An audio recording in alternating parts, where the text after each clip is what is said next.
no helicopters have been procured for me to go to golf course. Thank you. I've never said he wasn't a great politician. I'm just saying he's a officer. It's supposed to be an interview.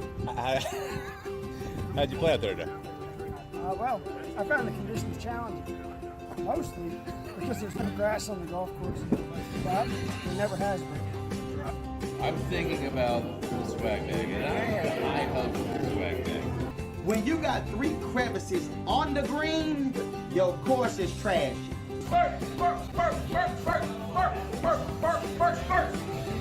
Hey everyone, welcome back. Beltway Golfer Podcast, episode 49. Alex Dixon here. Earlier this week, we headed out to Laurel Hill Golf Club in Lorton, Virginia to spend some time at the U.S. Disabled Open, which is put on by the USDGA, which is the United States Disabled Golfers Association. It's an organization that was founded by Jason Faircloth, who is a gentleman who lives with cerebral palsy. Started the organization several years ago and has been putting on this U.S. Disabled Open for the last several years, and is really a fun guy to talk to and meet, and an impressive tournament that he's putting on and trying to grow. The experience of talking to Jason, as well as several other competitors in the field, as well as the tournament coordinator, was certainly educational for me at the very least. But it was a great experience, not just talking to them, learning about all the different situations and their life in golf and golfing careers with all sorts of different situations and impairments. And then to go out and watch them play. I took some pictures and video and spoke to some more off camera. It was for me, I guess, eye-opening and just giving me some much needed perspective on just the game of golf and just, what people from all sorts of walks of life are going through, and how they love this game of golf as much as anybody, and the challenges that they face and persevere to enjoy it. I'll keep the intro short because within the podcast, there's 5 separate conversations with 6 people. One note that I know they wanted me to add in the intro was an event. This is a 3-day tournament down at Laurel Hill. The competitors are coming from all over the country with all sorts of different needs and situations, and they do rely heavily on a team of volunteers. And they just wanted to ensure that if it didn't come across in some of the conversations, how grateful the organization was for the volunteers that helped put the U.S. Disabled Open on. But there's not too much intro here other than it's the United States Disabled Golf Association, usdga.net. You can find them on all the different social media on their website to learn more about the organization and find out how you can help. But Jason Faircloth, he's the founder. He's the first gentleman we speak to with another gentleman, John Bell, who's heavily involved in the organization as well as a competitor. But before we recorded, they wanted to get recorded together. As John put it, they finish each other's sentences, and then had conversations with 3 separate competitors in the field, as well as the tournament coordinator, David Simmons, at the end of the podcast. So 5 separate conversations. I hope it's worthwhile and educational, and you enjoy it most of all. Before we get to the interviews and conversations, a couple words on a couple sponsors of the Beltway Golfer Podcast. I'm getting used to doing this now. The first is Four Craft Cocktails, based in Richmond, Virginia. FORE craftcocktails.com. They've got a location finder right on their website. What is Four Craft Cocktails? It's a pre-mixed, ready-made transfusion in a can. Premium vodka, ginger ale, lime juice, and grape juice ready to go. It's not a mixer. Don't need to add vodka. It's already in there. And it's fantastic. It's delicious. Based on his social media, Forecraft is coming out with a couple new flavors that I'm excited about. I don't think they've hit the market quite yet, but stay tuned and look out for those. In the meantime, go to forecraftcocktails.com. They're available in all Total Wines, certainly in Northern Virginia, maybe across the state, and at a lot of green grass facilities as well. So ask the club, are you serving the transfusion in a can from Forecraft Cocktails? Go check it out. It's a great drink. And then our second sponsor for the show is Reston National Golf Course. Reston National hasn't moved. It's still where it's been. It's been around in this area for quite some time. And it's under new ownership, new management in the last couple of years, and they're putting a lot of resources into it. It was just out there last week, the totally renovated clubhouse. They're putting the finishing touches on the updated bar and restaurant, but they're starting to do more events out there. In fact, this Thursday coming up, if you're listening to this when this podcast drops, Thursday, June 16th, they're having kind of a happy hour party out there with some live music, long drive contest, closest to the pin, having a party around happy hour. I think it's 5:30 to 7:30 or 8 o'clock. Go check it out, Reston National Golf Course. If you haven't been there in a while, go back and see what's cooking out at Reston National. Still one of the most convenient 18-hole golf courses in the DMV, especially if you're coming out of DC, right there off the toll road, Reston National Golf Course. That's it. Let's get to the conversations. We've got Jason Faircloth, John Bell, Andreas Bradenberger, Larry Celano, Bailey Bish, and David Simmons. 6 folks and 5 interviews out at the United States Disabled Open. Enjoy. All right, so we're out here at Laurel Hill Golf Club in Lorton, Virginia, with Jason Faircloth and John Bell. How are you guys? Good. How you doing? Yeah. So, Jason, you are the founder of the association, is that right? Yes. So, the first U.S. Disabled Open was in 2018. 2018. So, if my math is right, this is the 4th or 5th? Fourth. Fourth. Because of Caddy 1 year. We had to postpone one of them, or Jason had to. Got it. Okay. Well, let's stay at the beginning for a moment. Why? You know, in 2015, you came up with the idea to start the United States Disabled Golf Association. What didn't exist in 2015 that caused you to do that?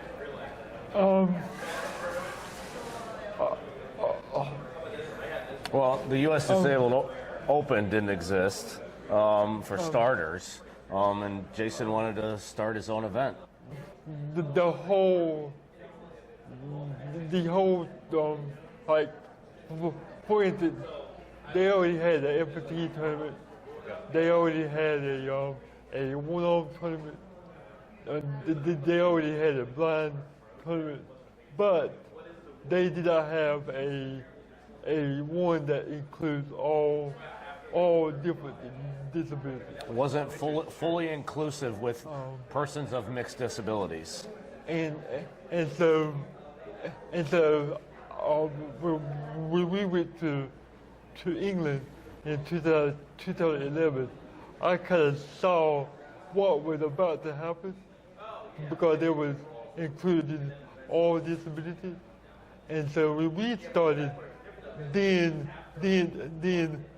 it kind of took off to include all disabilities. So now every tournament in the U.S. includes all disabilities. So this type of event existed in England. You went and participated or saw that event, and that was kind of the inspiration for what could be here in the United States. Yes. Interesting. I mean, I think a lot of this, I think this conversation is certainly going to be educational for me, doing some research just on your website, you know, just about the entire adaptive community and adaptive golf community. It's going to be educational for me, but I think a lot of our listeners. So even starting there, that was eye-opening for me. So we had different events that were for very specific disabilities. Different organizations for different, disabilities, per se. Got it. So can you talk a little bit about, again, because I think this is going to be really educational for a lot of listeners, what are some of the different disabilities that may be included to play in a tournament? I mean, you have, sight impaired. You have missing limbs, whether it's an arm, a leg, could be multiple ones, 2, 3, some 4. Then you start into neurological stuff, then, MS, CP stuff. I mean, it just keeps on going. You know, in this world, we have multiple disabilities, to where these events, we're able to categorize multiple disabilities and still have one event. Sure. The golf aspect to it. So let me ask you a general question. Like Jason, yourself, like, when did you start playing golf? 12 years old. 12 years old. Yeah.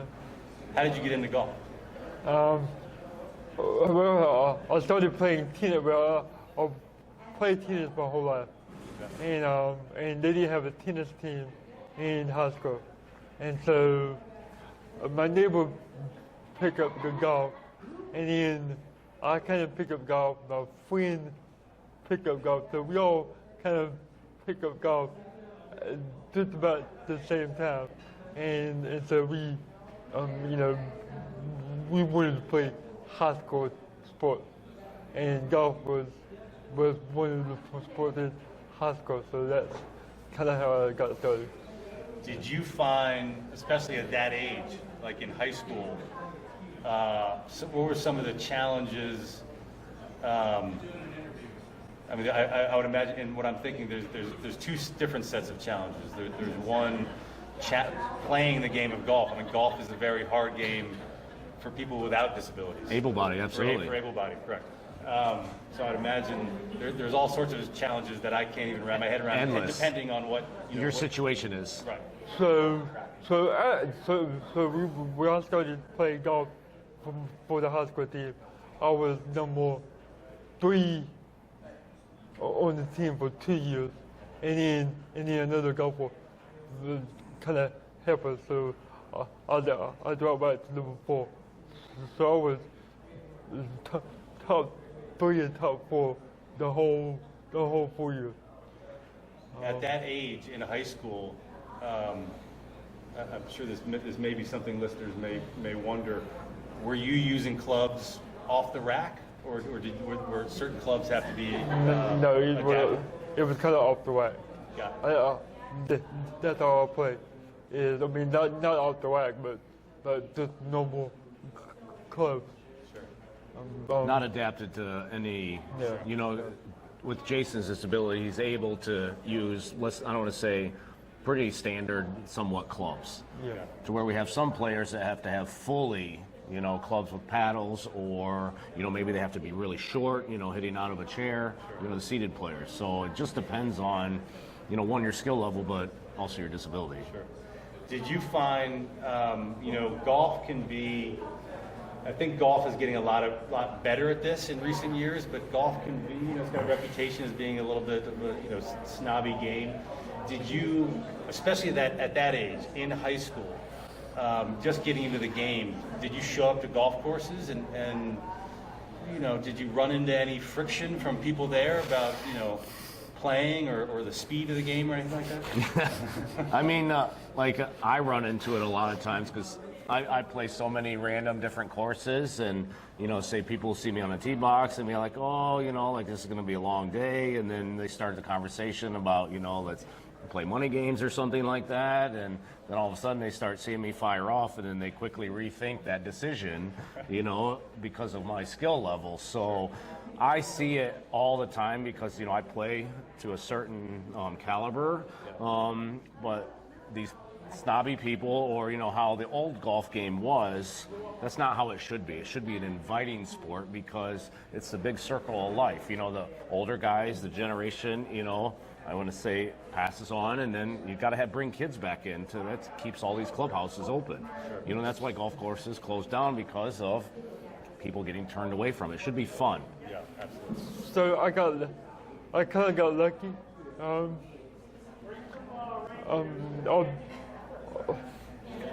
I began working at a good golf course, and I played for free for over 30 years. Almost, yeah.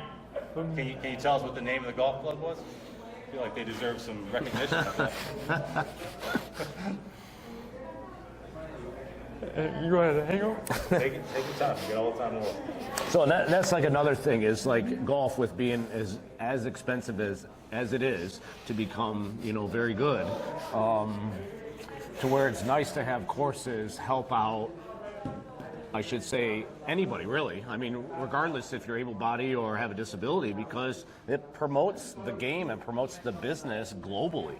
You know, is the thing. I mean, realistically, to become a really good player, you have to apply yourself and, you know, practice and train and, you know, come play. Let's say $50 rounds, you know, adds up really quickly, you know, every month, every year, you know, to where like certain courses are very helpful at helping, say, kids or persons of disabilities. I mean, that's what the world needs. The U.S. Disabled Open. So this is the fourth year. So we're here in Lorton, Virginia, in the D.C. area. Some basic questions. Where were the first three?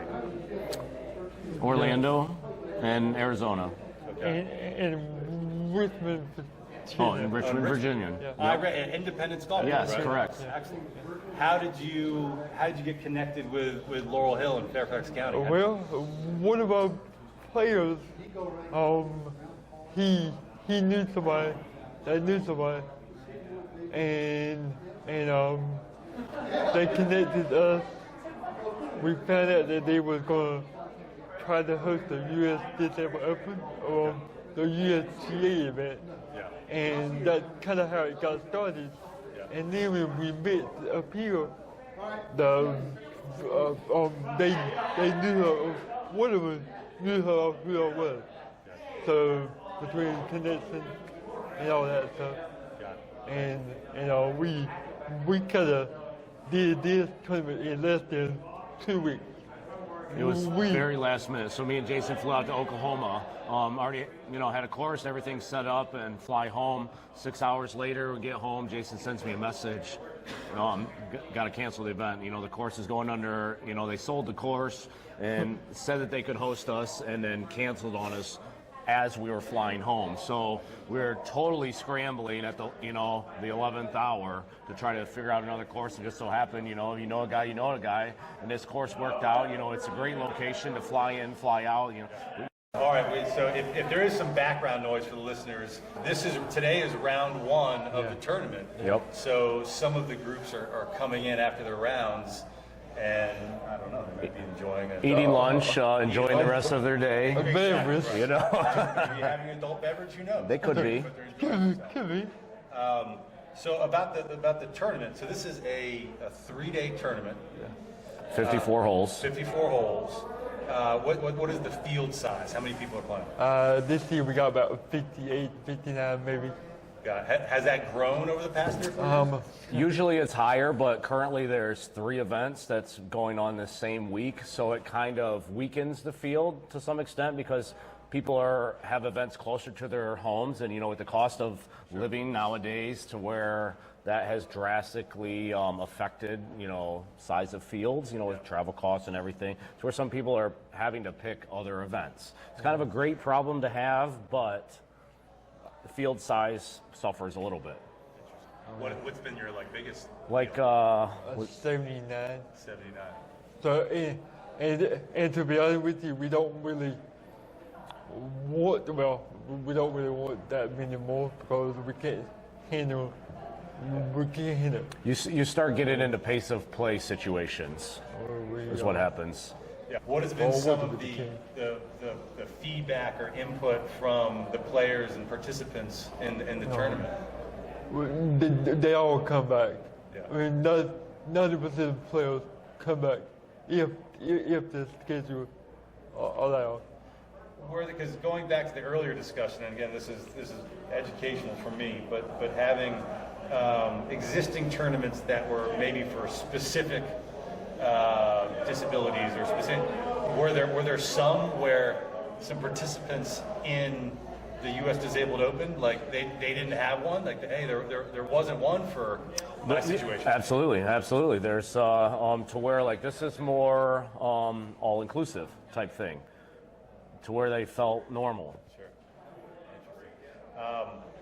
Where do you see this going? I mean, is this something that you see growing? Do you see? I mean, are you looking to expand the organization? Are you looking? Where do you see this organization and this tournament maybe in 5 or 10 years? When it's like this, we would be like this. Yeah. I've already been told, so I just got here a little while ago, and I haven't gotten a chance to walk in the course. I think I'm going to come back tomorrow and take some more, actually get out on the course, take some photos, take some videos. But I've already heard that we've got some characters in this tournament. From one extreme to the next. Yeah. You have funny people, you have super serious people, you have some people that have a very high skill level, and then you have entry level, brand new people. Sure. I mean, and that's what we kind of want. Yeah. Is that one of the? I mean, I hope this can help in a small way, but has it been challenging, essentially, getting the word out about your tournament? I mean, you know what? I thought that it was going to be hard, but it's not hard because once we get one guy connected to somebody, then the word of mouth spread, and so this guy knows somebody, this guy knows somebody, this guy knows somebody. So it'd be like that. the way the world So works. Jason's event is big enough, and everybody, like you said, everybody comes back. Like I tell Jason, it doesn't matter where you host your event at, we will come. If schedules allowed with certain situations, we will come to that event. What about pardon me if I'm using the wrong kind of terminology, but the adaptive golf community as a whole? It sounds like there's a lot of different tournaments. Like we talked before we started recording. I'd made a note about a separate disabled championship that's happening in Orlando in October. Is it a community of golfers, of organizations that works together? Is it? We all help each other out is what we do. Behind the scenes, like helping, facilitate certain, let's say, courses or getting carts or helping out with scoring, or this is what works on our event. How does it work for your event? Trying to make it as best as possible. What about somebody who may be listening to this? Is there, you're a 501c3. Is there a way? I'd imagine there's a fundraising component, but is there a way listeners may be able to help or contribute in any way? Well, to be honest, we kind of slacking in the fundraising department because we just don't have enough bodies to do that, and so we rely on. Are you a one-man band? Do you have some help? No, but we just don't have we just don't have the people in place to do everything. The manpower isn't there to facilitate everything. So a lot of us, myself and a couple of others included, do a lot of things behind the scenes, to try to help out with certain things. This definitely don't happen without the people helping.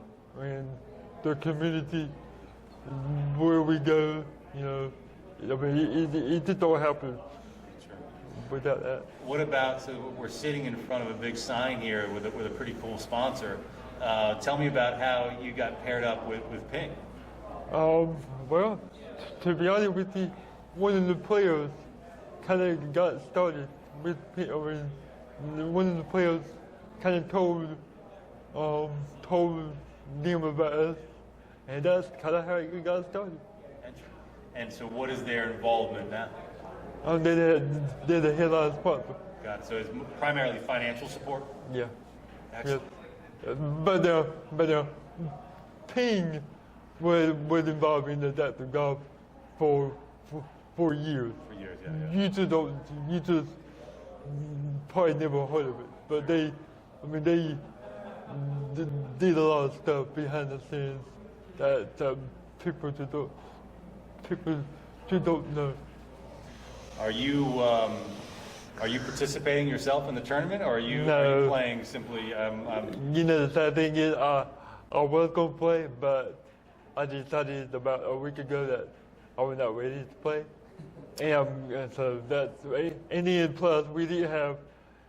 I didn't feel like we had enough volunteers, so I kind of figured that it was time for me to sit out a year. It's tough to compete and do this at the same time. Because I want it perfect. How many volunteers? Do you have many volunteers helping you out this week? Not as many as last year, but they do a good job. I mean, every volunteer counts. I mean, we work hard, but I mean, it's just the way it is. I mean, every volunteer counts. And needed. How's the golf game? Not good. You and me both. That's why I set out this year, because for about 3 or 4 weeks I've been at a desk. Yeah, I can't hardly walk. So it's hard for me to go play golf. And I feel this week I get to go play golf. What about you, John? You're out there participating this week, right? Yep, I am. I played first round today, and He sucks. we got we got 2 more to go, but I'm not entirely too far back. It's a grind. Yeah. You can't win it in the first day, but you can lose it. So not completely out of it. We got 3 days. This is maybe a more technical question for the tournament, because there's so many different situations of players in the tournament. Are there flights, or is everybody just playing? It's we're playing overall, all the way back, and then it's all categorized from different tee boxes. Based on your disability category. I believe there's probably 11. Is there 11 categories? I think so. Just maybe. Ballparking. Yeah. Currently here. Yeah, right. And there are. Again, this is something I was in research and kind of learning about your organization and looking at your website, and this was new for me. But there's the qualifications to participate in an event like this. Yeah. Because it's challenging because there's so many different situations, and there's different levels. So is there like a how do you determine all who kind of qualifies? And maybe your situation doesn't quite qualify. I mean, to be honest with you, the first couple years, when they submit the application, I either say yes or no.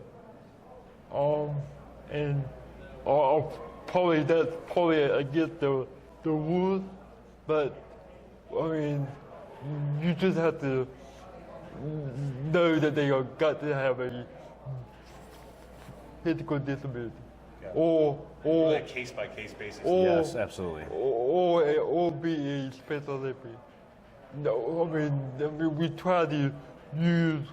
I think the whole world is trying to use the qualification as just like the Paralympics, or almost like the Paralympics. Well, that's a good barometer, I think, for a lot of folks that are listening to this that don't know a lot about the community. The Special Olympics, I believe the U.S. Special Olympics games might be going on this week down in Orlando. Yes. Are essentially the qualifications and the different situations? Is it pretty similar? Like folks that we're trying to do categories for the Paralympics, and maybe someday, not tomorrow, but someday, hopefully, to get golf in qualified as a Paralympic sport. Is a goal for another organization, but that's where those categories boil down to, because across the world, globally, everybody's got to be on the same page, because otherwise you'll have this, that, and the other. And so, I don't know about other tournaments, but we, like I said, we kind of go off of the Paralympics. I mean, if you qualify for the Paralympics, you qualify for us. If you qualify for the Special Olympics, you qualify for us. And that's the only 2 categories that we kind of go off of. That. Sure, that makes sense. That's probably helpful to little listeners as well, since that's. And I mean, there's some discrepancies on some of that too, because it's definitely not cut and dry. I mean, it never will be cut and dry. Well, listen, I think we're gonna chat with a few other participants in the event. This has been great. I applaud you and congratulate you for getting this launched, and congratulations on the fourth tournament, and thank you for bringing it to the DMV here in Northern Virginia at Laurel Hill. So congratulations. I look forward to getting out there tomorrow and seeing some of the action. Thank you. Thank you. Thank you, Jason. Thank you. John. Thank you. All right, let's start. What's your name? Andreas Bradenberger. I see your club here. Why don't you tell the listeners what is your qualification to play in the U.S. Disabled Open? I was born with a disability. The disability I was born with is called fulcomyia. And in my case, it's a shortened limb, so both of my arms are short, about to your elbow length for comparison purposes, and then my hands are underdeveloped on each hand. I don't really have any, external movement, maybe a little bit of grip here. But yeah, just born with a disability, and that's why I'm here. When and how did you get into golf? Maybe 10 years ago or so, I saw a guy with a similar disability on a news interview who said he could do all these things, and golf was one of the things that he said he could do. And I checked off every box that he said he could do, but golf. And that was the one thing that I couldn't do, or wasn't doing, I should say, at the time, because again, I just didn't think I could. I didn't see anyone like me ever out there, and so I was like, well, if I can't hold on to a club, then I'm not going to be able to play this game. So this can make it really, really hard if I can't hold on to a club. So then let's talk about this club that you got here. This club right here is built by Ping, obviously our presenting sponsor for the tournament. I got really lucky about 5, 6, 7, 8 years ago, and was able to meet with the Ping engineers and got down to Phoenix where they are based. And I took a design that I had already. It was like a 2x4 paddle at the end with 2 clubs glued together. Very makeshift in someone's garage, but it was awesome. And it gave me my first step into the game, and I thought I loved it. And I knew I loved it. It fit, you know what I mean? Like when you find something that you're meant to do, and it just sets in, and it just golden. A couple of years later, I ran into a guy who sold the Ping clothing, and he's like, let me send your information down to Ping and see what they can do. There are a bunch of engineers down there, and they love challenges. Wow. Fast forward a few years, I've been using these clubs for about 6 years now, and it was a prototype design working hand in hand with the engineers down in Phoenix, and we came up with this design, and I've been playing with them ever since. Wow, that is cool. So each club in your bag looks somewhat similar to that on top. Everything but the putter. So the driver starts out about 60 inches. This is a utility wedge, so 50-degree wedge, if you will, and it's a little bit shorter yet. They all stair step down like a normal set of clubs would, not like a Bryson DeChambeau guy who has all the same length clubs or anything. But everyone's a little bit different. I had no prior experience to playing the game, and I basically self-taught myself and figured out the movements and the pattern that I need to do, watching videos of able golfers. And as I started playing disabled golf, I noticed other players in the world that are similar disabilities, and started kind of watching their videos, have been doing it a little longer, and just kind of trying to steal little bits and pieces here and there. But again, no two swings are alike, even if you look the same. So it's just kind of, that works for you. How do I make it work for me? Wow. That's pretty awesome. What's been I would imagine your improvement level. Oh, absolutely. I think the first few rounds I was over, I kept track just for fun, but it was like 150 or something ridiculous. And, swinging the club that many times, you get My first few rounds weren't that much better. Oh, good. No, in the beginning, again, because I didn't ever use my hands to do much activities, it took a long time to learn just how to hold on to it and continue to hold on to it.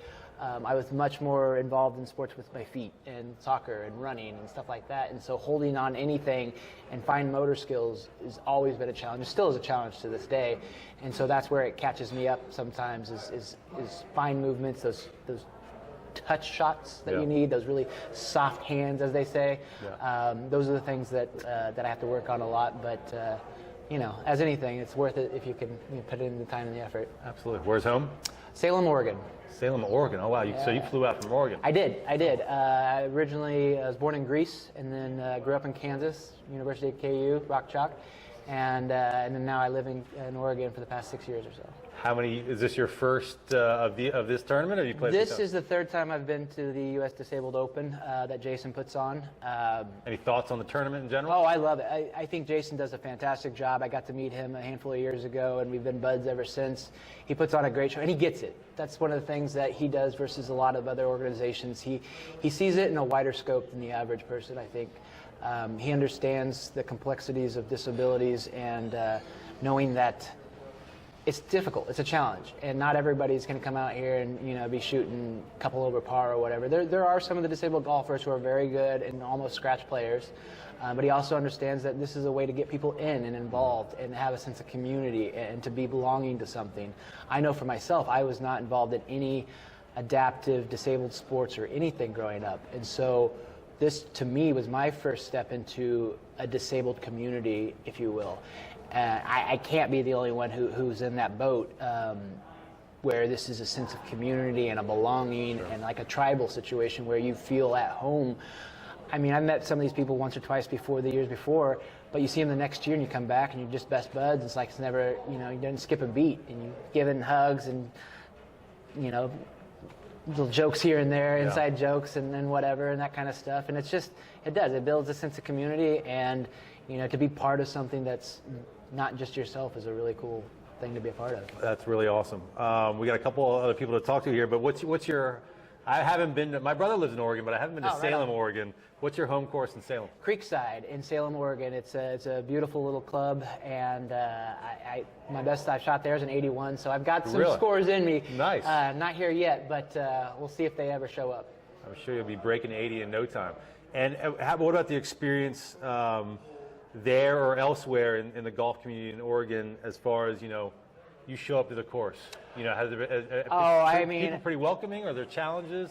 Usually pretty welcoming. I will say the majority of people are very welcoming. There are going to be some jerks, no matter what you do, where you go, and they'll always think that it's a traditionalist, if you will, who this course is for me and my buddies only, and what are you doing here? You don't belong here. It's not your time. I've had people say that to me. I've had people say that you shouldn't be here. Why don't you just wait your turn kind of thing and wait until the afternoon tee times or something and not, take someone's spot.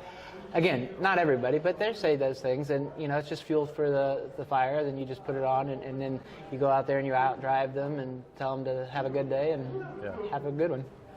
How'd your round go today? It wasn't an 81, that's for sure. I left some out there for sure. It's a course that you can play well if you strike the ball well. Sure. And unfortunately, I didn't strike it so well today, but it's definitely not my club's fault by any means. This is a course I've played a lot, and I put some high numbers out here. It's not an easy course. Yeah, no, definitely. I donated a few golf balls to the course for sure. Yeah. Very cool. Andreas, very nice to meet you. We got a couple other folks to talk to, but best of luck. I'm going to be out there tomorrow taking some pictures, so hope to see you out there. Thank you. Cool. Perfect. What is your name, sir? My name is Larry Celano.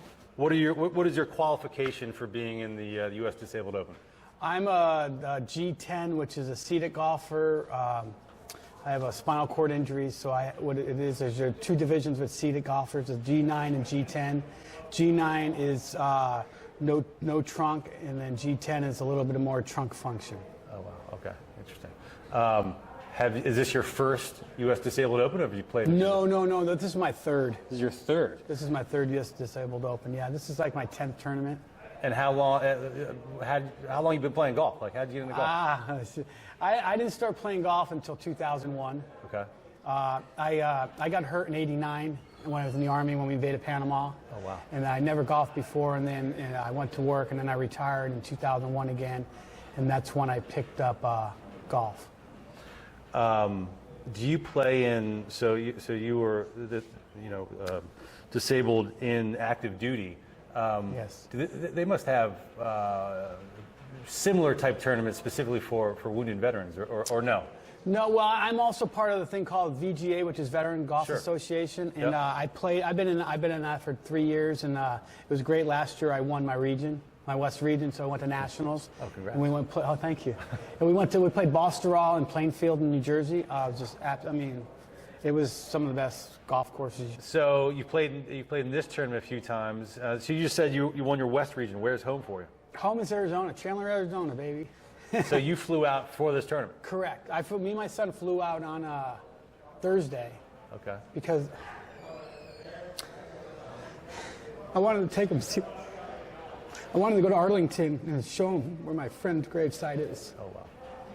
That got killed in Panama. So that's why we came out early. And then I dropped my son off actually yesterday on the airport to send him home. But yeah, so we came out Thursday to do DC, and like I said, it was to go to my friend's gravesite and so he could see, you know. How old's your son? He's 17. So, sorry about that. I don't mean No, please. I tear up every time I kind of talk about it. But so that's when I got here. I got there, and then I played my practice round on Sunday because I can't do 4 in a round. I can't play 4 rounds in a row. Yeah. The body breaks down too quick. So, and I would need to be strong for day 3. So, What are some of the biggest challenges playing golf for you? my biggest challenges are forced carries. You know, I mean, if it's wide open, because, you know, you'll duff it and they'll just go straight. But, you know, if there's forced carries, water's a mental block for me. But pretty much I've been dialed in. I've been working my butt off. And so all aspects of my game are pretty good. I mean, my driver's good, my chipping, my short game, my approach shots. It's all kind of, and it showed today, so. I'm 6'4", able-bodied, and I struggle with forced carries.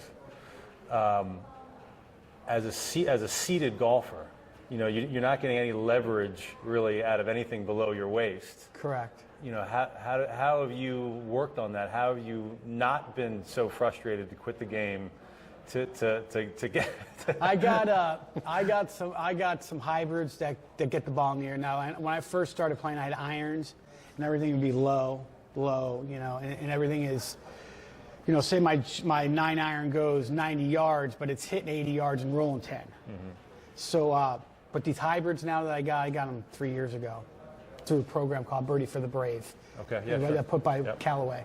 And those hybrids they take off, they launch. And then the fairway woods, because the fairway woods, they have a little adjustable, so they're a little flatter. Mm-hmm. And then all my wedges are flatter, 3 degrees flatter. So that kind of, but like if I'm, say, 140 yards out and I got a forced carry 120, I have to lay up. Yeah. You know, I mean, or I could just take the chance. And I mean, I can get over it, but not consistently enough to take that risk. Penalty strokes kill me. Yeah, I bet. Are there some challenges with, you know, in a wheelchair? There must be some golf courses and some areas within golf courses that are inaccessible or make it challenging? Yeah. You know? Like there's some like out here, there's some traps where like you can't get in them. Yeah.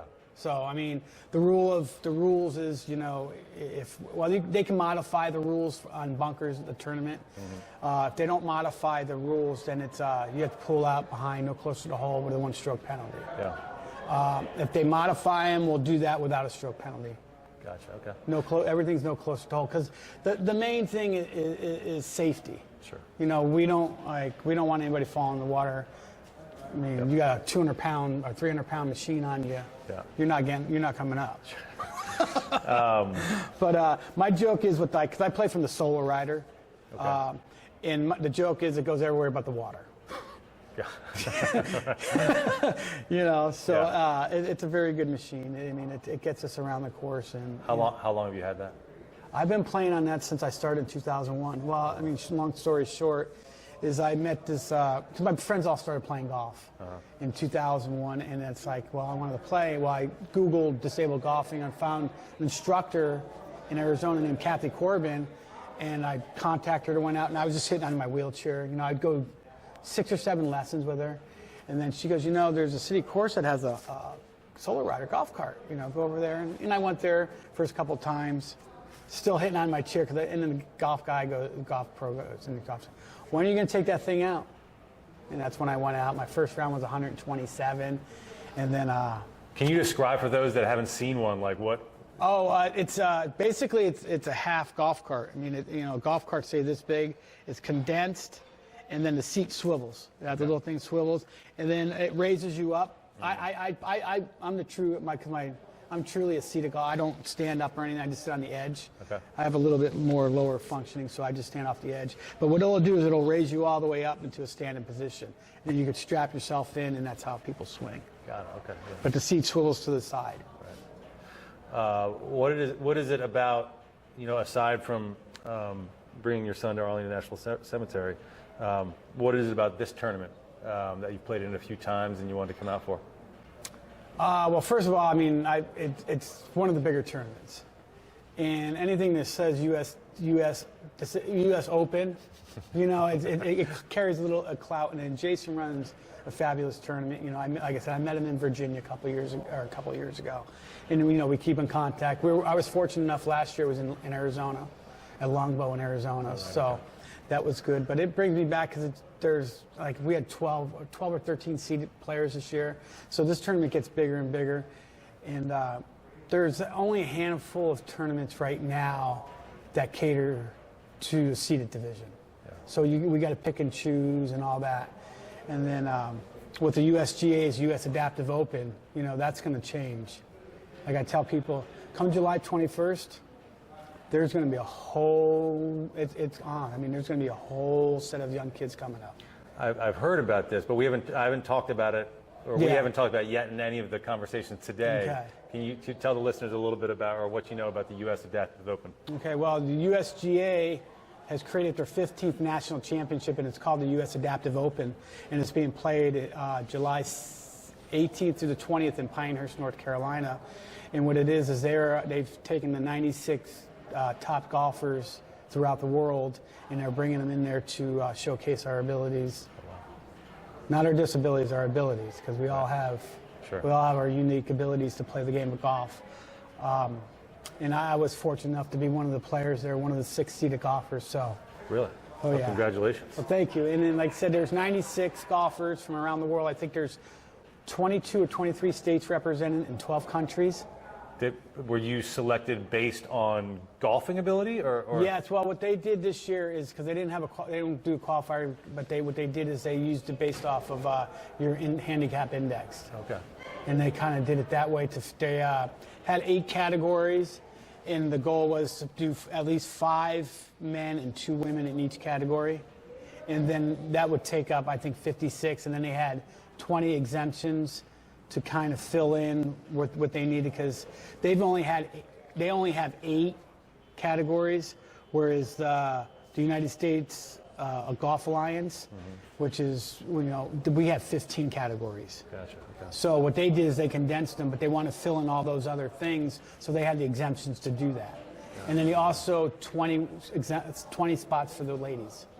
Interesting. I had heard of that. I didn't know a whole lot about it. Yeah, no, it's like I said, this is going to, I tell people, come July 21st, it's Why do you think that's going to change the kind of the landscape? Because you can play for a national championship. I see. Bottom line. Yeah. And the kids are going to see. It's got the USGA name behind it. Yeah, and you're going to see, kids are going to see 6 guys in wheelchairs get out there, and when that trophy's held up that first time, they're going to say, wow, I got something, Sure. So that's the beauty of that. And like I said, like with Jason's U.S. Adaptive Golf tournament, it brings all the same people out every year. So, I mean, like this year we have 13 seated people, and I think 5 of them are new. Oh, really? So in the seated division is the largest growing of all because the adaptive's been around, like the NAGA, National Amputee Golf Association. They've been around for 73 years. Oh, wow. So they've had their place in the golf world, where we're just starting getting our place. And that's why I say July 21st, when they see that seated guy hold up that trophy, there's going to be a lot of young kids coming. Right. What did you think of Laurel Hill? Oh, I love it. I mean, I think it's a tough course. Yeah. It's beautiful. I mean, I'm from Arizona, so I play desert golf, and I love the trees. The rough's a little thick, but I got hybrids to get through that. The traps, some of the traps you can't get in, so that just stay away from them. But no, I really like it. I think it's a fun course. I mean, and then again, I played good. So I shot an 81 today. So. Are there, as you say that again about the traps, are there courses I don't know, is there like a list or a directory of courses for seated golfers that where you know, okay, this course is maybe a little bit more friendly as far as getting in and out of traps and the topography for a seated golfer? We're not there yet. No, we're not there yet. Yeah. I mean, we don't even have courses having carts at them. Right. We're still in the infancy. I mean, it's getting bigger. The golf industry has just been slow with the golf carts. Making progress? Oh yeah, making progress. I mean, like in my area, there's like 8 of them I have. Okay. And then there's a thing called Stand Up and Play. They're a different cart, and they also have chapters throughout the country. And then, like I said, and then the good thing is I'm retired military, so all the military courses have carts. So it's just a matter of, and then Solo Rider has on their website, they have a database of carts, what courses have them and stuff. Okay, cool. So we're trying. It's like I said, July 21st is going to change a lot of things because now these golf courses are going to realize, whoa, we have to. Sure. Very cool. Well, listen, I think I got a couple more people to talk to. Enjoy the rest of your tournament. Yeah, I'm sure I can tell we could talk all day. Good luck in the tournament. Thank you for your service. Pleasure to meet you. Yeah, pleasure. It's been great. Thank you so much. Yeah, Excellent. thank you so much. All right, how are you? Good, how are you? What is your name? Bailey Bish. Bailey Bish. Nice to meet you. Nice to meet you. What is your qualification to compete in the United States Disabled Open? So I'm a G8, which means I have a neurological impairment. I have dystonia on the right side of my body. It's called hemidystonia, and I acquired it at age 14 after a surgery. Oh, wow. How long have you been playing golf? I've been playing golf for about 7 years. How did you get into golf? So I got into golf when I was 14. I had lived on a golf course my entire life, and I was starting to realize that I was not going to be able to play basketball for very much longer. I was having some health challenges, but they weren't extremely severe, and I was just thinking that golf would be a good sport to pick up that I'd be able to play my entire life. And a month later, I had the surgery and was no longer able to use my right side the way I was before. And I could not play basketball anymore, but golf was a way for me to stay competitive, keep active, and it has been incredible for me to stay competitive throughout this because I've been playing competitive sports my entire life, and it's been a huge part of my life. Were you in a wheelchair immediately after the surgery, or was that a gradual? So I was immediately after the surgery. Then I gradually improved and didn't need the wheelchair anymore. Then as the dystonia progressed, I ended up back in the wheelchair. Got it. Yeah. So you said you'd started playing golf prior to that, but picking it up afterwards, when did you, making that adjustment to being seated in a So wheelchair? I actually play standing. Oh, you do? Okay. I do, yeah. So my left side works perfectly fine. Okay. And I stand to swing just like most people would. I cannot turn up on my right toe, so I lose a little bit of power there, and I have a hard time squaring the face up sometimes. But I have found ways to adapt my swing and can hit it all right. Oh, wow. That is extraordinarily impressive. So is it kind of you just lean most of your weight is all on the left side? Most of it, and then I put a little bit back on my right to keep the spasms from getting too bad. Oh my goodness. Where's home? Tucson, Arizona. Tucson, Arizona. Everybody I've talked to is from the West Coast. Yeah, is this your first time playing in the U.S. Disabled Open? It is. This is my first year. So how did you make this connection? How did you find out about the tournament? Yeah, so I've heard about the tournament. I've been in the adaptive golf community for about a year, and I heard that this is an incredible tournament that Jason puts on, and I wanted to be a part of it. So I decided to come out this year. What about in your local community? Is there, what's your home course, first of all? 49er Country Club is where I play. 49er Country Club. I've heard of the 49er Country Club. I don't know much about it, but I heard it's really nice. And they've been very welcoming, and you get out there a lot? They've been incredible.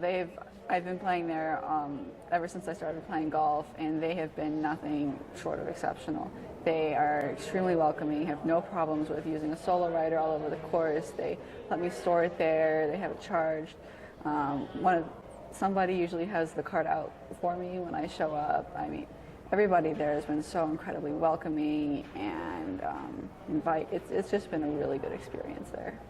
Do you play in, as I've had these conversations, I mean, I'm learning a lot kind of just through these discussions. Are there other adaptive golf tournaments throughout the calendar year that you participate in? There are, yes. So I'm playing in 5 tournaments this year. Oh, cool. Yeah. So I played in Tucson earlier, then this is my next tournament.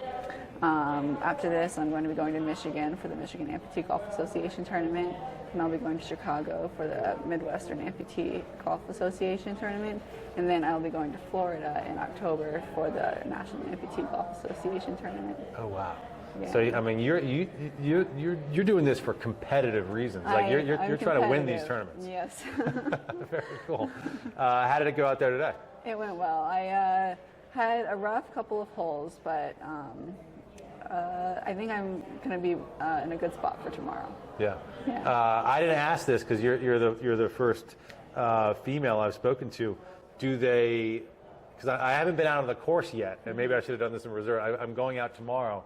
But I know they do some different flights. Is there a men's and a women's category? Or they put everybody together? They are. There's a men's category and a women's category. I actually am unable to play a full 18 holes because of my disability right now. And so because of that, I play in the 9-hole division. Oh, okay. So yes. Very cool. That's exciting. What do you think about the course out there? It's beautiful. I love the course. The rough is pretty thick, so you got to keep it in the short stuff. But it's a beautiful course. I loved it. You know, with your physical challenges, just playing golf, you talked about being able to kind of turn, or inability to turn on the right side. Are there certain, I'm just curious, there's so many different aspects of the golf, you know, short game putting, coming out of sand, driving the ball, you know, hitting out of rough. Which of those present the biggest challenge for you? Uneven lies present the biggest challenge for me. I have a hard time balancing, so if my right foot's down or I have a big divot under my foot, that really messes with my ability to balance and keep myself centered during the swing, which is very important. For folks that don't know anything about the adaptive golf community, or maybe listening to this, and this is kind of, a lot of this is new information, is there anything that you'd like average Joe golfer to know about golfers with disabilities, or just, you know, the adaptive golf community in general? Adaptive golf is all about inclusivity and being able to adjust your game to meet your needs. Everybody can play golf. You can do it with one limb, you can do it with in a wheelchair. Everybody can play it, and it's such an amazing game because it doesn't exclude anybody. Right. Well, pleasure to meet you. I wish you nothing but the best in the rest of the tournament. How long are you in town for? I leave Friday, so a couple more days. Yeah. Got it. Excellent. Well, enjoy DC. Thank you for coming to the tournament and here in Lorton, Virginia, and best of luck, and hope you take home the trophy for the 9-hole division. Thank you. I appreciate it. Thank you. David Simmons. So we've been chatting a little bit. You've been helping me out. So I understand. So you're the tournament coordinator for the U.S. Disabled Open, right? Yes. I've been with him since 2017. Since 2017. So how did you get involved? So I met with Jason at the PGA show January 2017. It was my first PGA show as well, and we just kind of clicked. I was there for a meeting with somebody. They weren't available, and I just happened to be walking through his area and bumped into him. So I got a few different questions, but you know, just starting with this tournament, coordinating a tournament with all these different situations. Just what are some of the, you know, if someone is listening to this and they're like, I've run golf tournaments before, you know, what is the difference here? What are some of the challenges running a tournament like this? Yeah, well, I had to really study up on the different classifications, the different impairments for the golfers.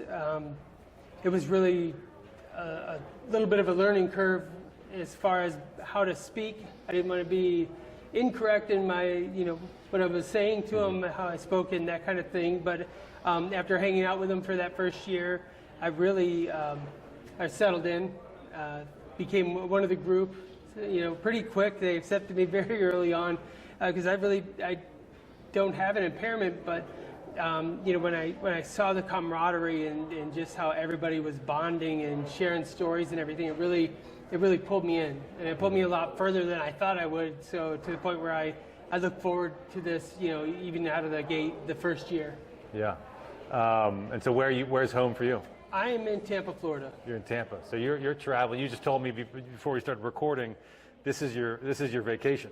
Yeah, that's what I get the hall pass from the wife. This is the vacation, my boys' trip.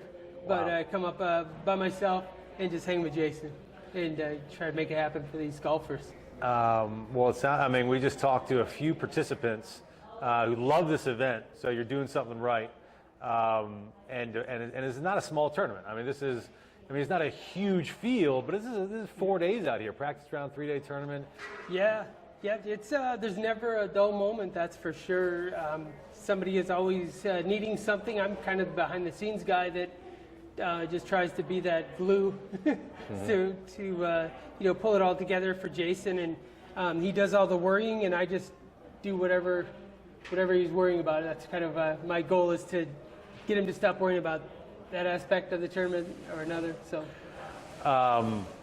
what is your kind of history in golf? Like, what were you doing at the 2017 PGA show? Yeah, I've been golfing for 8 years is all, but I had brain tumor surgery back in 2014. Had some time off for recovery, and came up with a adjustable training apparatus for practice tees, simulators, that kind of thing. And so I was there kind of pitching my product, trying to find a distributor, had a little booth, spent everything down to my last nickel on it. And I was wandering over through the adaptive section and seeing if they could possibly use the product in any way, shape, or form. And then I got to chatting with them. A couple of the guys came over, liked it, told me some stories about how they, if they drop a club, it could be a while to get it picked back up.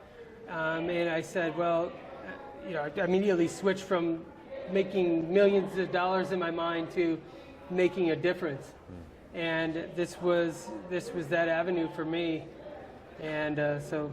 Is the product we're talking about is the Caddy Basket? Yeah, it's a Caddy Basket. It holds clubs, drinks, tees, your cell phone for recording, and everything that you seem to have in your pocket when you're really trying to grind it out on the range or in the simulator.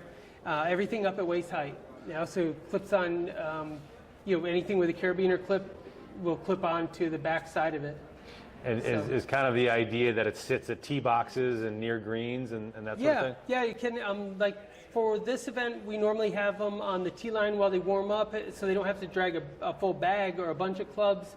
And of course, my goal for this event with it is to try to keep the clubs upright so they're easily accessible.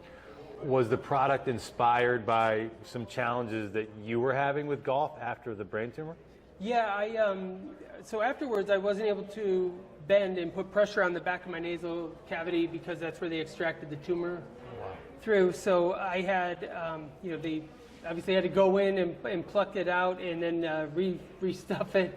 And so I wasn't able to bend for quite a while, so I needed something that was adjustable, nice and high. I had to go out and buy a new putter that was a longer putter just to keep that pressure off. And I had my son, I'd putt and have my son go get the balls and bring them back for me. But it's like 10 cents a ball, but then he upcharged me to 25 cents, and I said it's cheaper to go to market with a product than to pay 25 cents for the 1,000 balls I'm trying to putt a day. So that's kind of the story how it came about. Oh wow! And when I first got here, they are out there today being used. Yep. You'll see it this time of day after the first round. What we'll normally do is I'll move them over to the putting area because a lot of the guys will say, "Oh man, I didn't putt well. I got to work on my putting."